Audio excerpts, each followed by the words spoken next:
আসসালামু আলাইকুম। আজ বর্তমান সময়ের একটি বহুল আলোচিত ও জনগুরুত্বপূর্ণ প্রসঙ্গ গণভোট নিয়ে আলোচনা করব।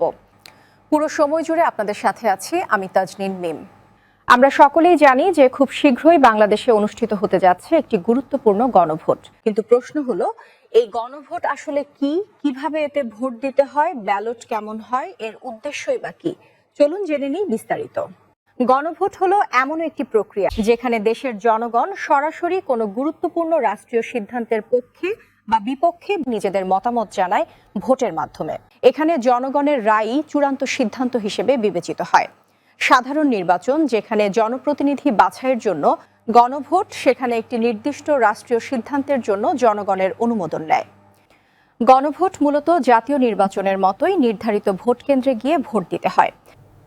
এবার আসি গণভোটে ভোট দেওয়ার প্রক্রিয়া নিয়ে।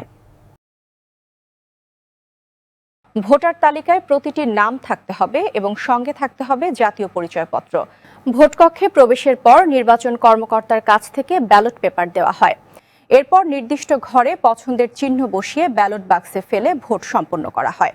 গণভোটের ব্যালট সাধারণত খুবই সরল হয়। এখানে কোনো প্রার্থীর নাম থাকে না, বরং একটি নির্দিষ্ট প্রশ্ন লেখা থাকে, যেমন আপনি কি এই সিদ্ধান্তের পক্ষে?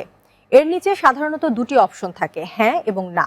ভোটারকে এই দুইটির মধ্যে একটি চিহ্ন দিতে হয়। গণভোটের প্রধান উদ্দেশ্য হলো জনগণের সরাসরি মতামতের ভিত্তিতে বড় কোনো রাষ্ট্রীয় সিদ্ধান্ত গ্রহণ করা। সংবিধান সংশোধন, সরকার ব্যবস্থার পরিবর্তন, বড় রাজনৈতিক সংস্কার, এসব ক্ষেত্রেই সাধারণত গণভোট ব্যবহৃত হয়।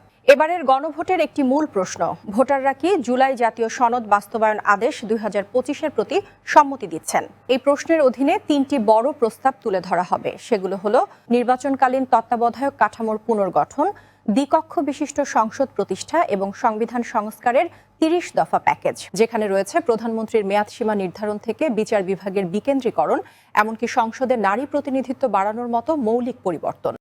গণভোট কোনো সাধারণ ভোট নয়, এটি সরাসরি জনগণের ক্ষমতা প্রয়োগের একটি গুরুত্বপূর্ণ মাধ্যম। এই ভোটের মাধ্যমেই নির্ধারিত হয় দেশের ভবিষ্যৎ পথচলা।